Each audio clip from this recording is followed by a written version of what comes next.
I was on top of the world. I'd just landed my dream job, the one I'd been working towards my entire career.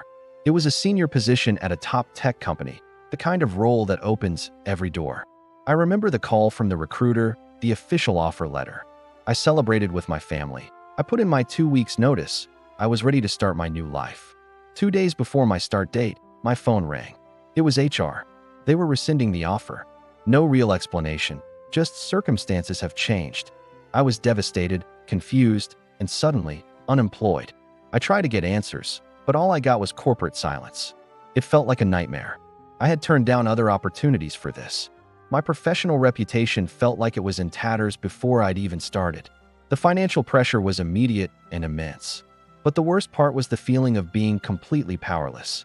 I replayed every conversation, every interview, trying to figure out what I did wrong. I found nothing. It just didn't make sense.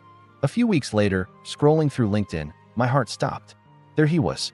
A former colleague, a guy I thought was a friend, had just announced his new role. It was my job, the exact same title at the exact same company. The dates lined up perfectly. It all clicked into place. He must have gone behind my back, used his connections, maybe even badmouthed me to snatch the offer away after it was already mine. The sense of betrayal was suffocating. It wasn't just a stranger. It was someone I knew, someone I had trusted. The anger was white hot. I wanted revenge. I imagined confronting him, exposing him, making him feel the same humiliation I was feeling. For a few days, that rage was all I could think about. I drafted angry emails and scathing social media posts that I never sent. I was consumed by it. I was letting his actions control my life, even after he'd already taken so much. I was stuck, wallowing in bitterness while he was living my dream. One morning, I looked in the mirror and I didn't recognize the person staring back. I was exhausted, bitter, and defeated. And I realized something crucial. Staying angry was a victory for him. It was keeping me trapped in the past.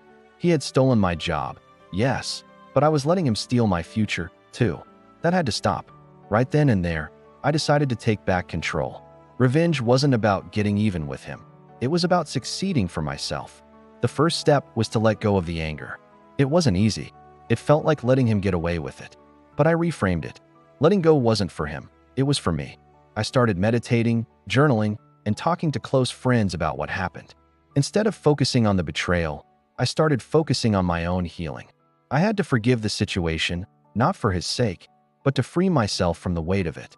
This was the hardest part, but it was also the most important. Next, I did a deep, honest self-assessment. Why did I want that specific job so badly? Was it the title? The company prestige? The money?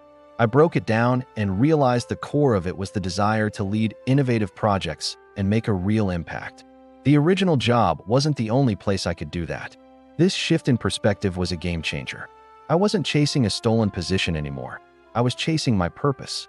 With this new clarity, I revamped my entire job search strategy. I stopped applying for roles that just looked good on paper and started targeting companies whose mission and values truly aligned with mine.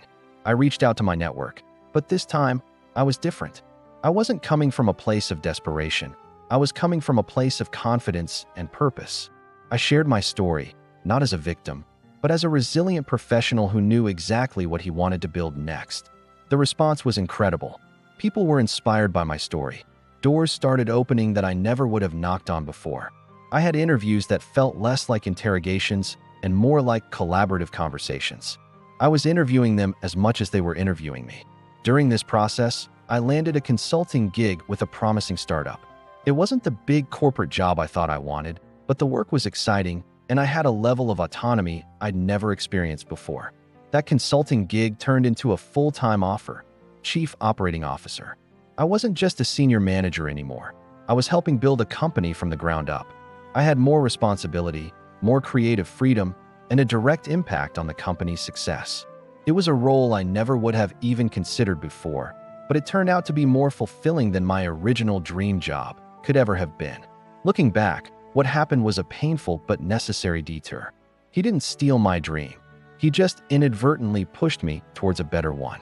He thought he took my future, but he actually handed me the keys to unlock it myself.